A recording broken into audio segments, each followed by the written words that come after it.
Dépassée par la vie, la sienne, celle d'une travailleuse au service de l'État, jamais rémunérée.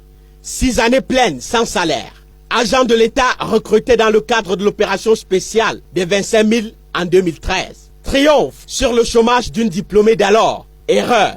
Bienvenue dans l'ère des terreurs. Le ministère des Affaires sociales m'a affecté à Tchouliré, dans le Mayoré au nord. Donc là-bas, vraiment, ça n'a pas été du tout facile pour moi.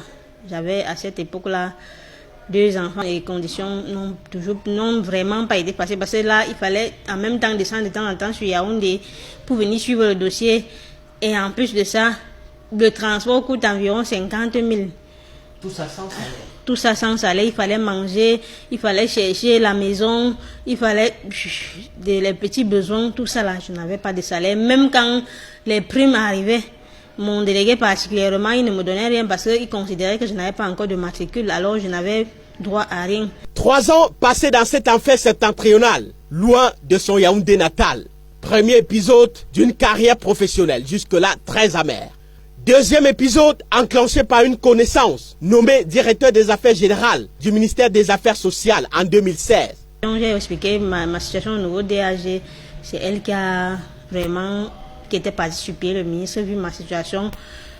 C'est elle qui a permis à ce que je puisse être affectée ici à Yaoundé. Nouveau poste, service des affaires sociales du commissariat du 6e arrondissement de Yaoundé.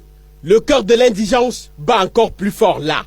2016-2019, 3 années supplémentaires accueillit la cerf coulante de la pauvreté extrême.